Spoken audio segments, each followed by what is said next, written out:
On regarde, mon entourage avait le code de chez moi. Parce que moi, chez moi, à la maison, c'est un code dans ma chambre. Okay. Mon manager, il le connaît. Ma servante, elle le sait. C'était qui ton manager en ce moment?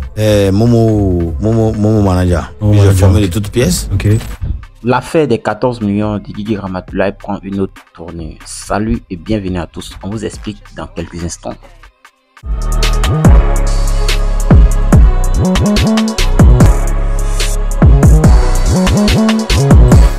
La sortie de Ramatoulaye dans cette vidéo qui va s'afficher sur l'écran. C'était qui ton manager en ce moment? Momo manager.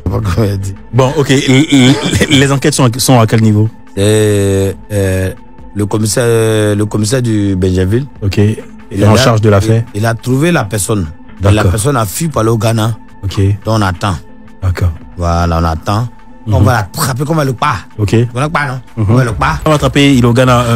On a attrapé même la personne qui est dedans. On a envoyé un gars de balai. Il a attrapé un parmi nous. Mais j'ai pas divulgué. D'accord. Parce que j'ai pas envie de... C'est pas mon genre en fait. De nuire une personne. On s'est tous demandé quand est-ce que le manager allait sortir et quand est-ce qu'on allait avoir la fin de l'histoire.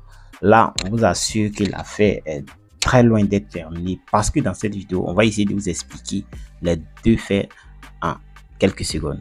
Ce qu'il faut savoir, c'est que avant le vol, Momo Manager était le manager de Ramatoulaye. Donc, ce qu'il faut savoir, c'est que c'était un proche de Ramatoulaye.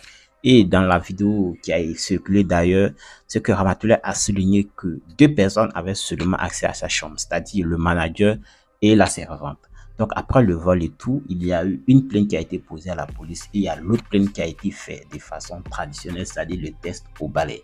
Donc c'est lors du test au balai qu'une personne a été désignée et cette personne était bien sûr le manager. On a attrapé même la personne qui est dedans. On a envoyé un gars de balai. Il a attrapé un parmi nous. Donc la sortie du manager, Momo Manager aujourd'hui, vient remettre l'huile sur le feu. En effet, on se demandait c'est qui ce manager et d'ailleurs qu'est-ce qu'il avait fait. Dans une vidéo de plus de 21 minutes, il a eu le temps de tout expliquer ce qui s'était passé. Ce qu'il faut savoir, c'est que d'abord, le manager nie tous les faits et ne s'y reconnaît pas dans le vol. En effet, pour lui, ça a été un coup orchestré par une personne proche, mais pas lui. Parce que dans la vidéo de 21 minutes, il a eu le temps de tout expliquer. D'abord, pendant le vol, il était au concert avec Ramatoulaye et c'est après le concert qu'ils se sont tous rendus compte qu'il y a eu le vol chez lui. Dans cette histoire de cambriolage de 14 millions qui ont été emportés chez lui, la vérité. Mais pour commencer, c'est un marabout que l'artiste a envoyé qui a utilisé la méthode de balai. On prend le balai, on met sur le cou là. Qui m'a désigné comme le coupable, sinon qui m'a désigné comme celui qui a organisé ce cambriolage. Ce qu'il faut savoir également, c'est que Momo Manager affirme qu'il a été impliqué de gré ou de force sans son consentement. Parce qu'après le vol, apparemment, il y a eu des gens qui l'ont appelé pour dire que la mission était bien faite. Écoutez. Et le marabout lui dit que j'avais deux complices. Et que le jour-là même, mes complices m'ont appelé, après le cambriolage, que l'artiste et moi-même, on était ensemble dans la voiture, ils m'ont appelé pour dire, hey, c'est propre, hein?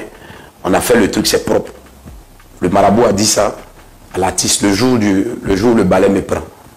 Il faut que je sois con pour laisser voiture, pour laisser terrain à Abidjan ici, pour prendre deux personnes, pour aller derrière 8 millions, pour aller cambrioler 8 millions.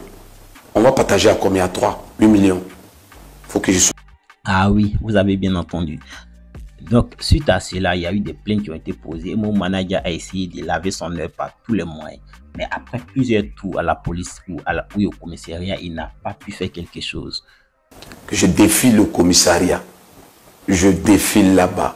Je pousse pour que ça puisse aller un peu plus vite. Pour que la vérité soit établie. Pour que mon image soit lavée. Parce que le marabout, c'est un complot. Je vis à Benjaville ici. Proche du commissariat, parce que les allées-venir, je ne travaille plus, ça fait 10 mois. Quel artiste va vouloir travailler avec un manager qui fait des coups bas? Donc, il espère que la sortie de cette vidéo de plus de 21 minutes lavera son honneur.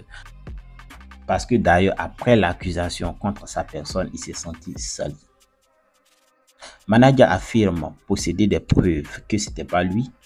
Il a d'ailleurs souligné que pendant plus de 3 ans, il n'a jamais eu à voler l'artiste. S'agissant des falsifications des contrats, il ne s'y reconnaît surtout pas.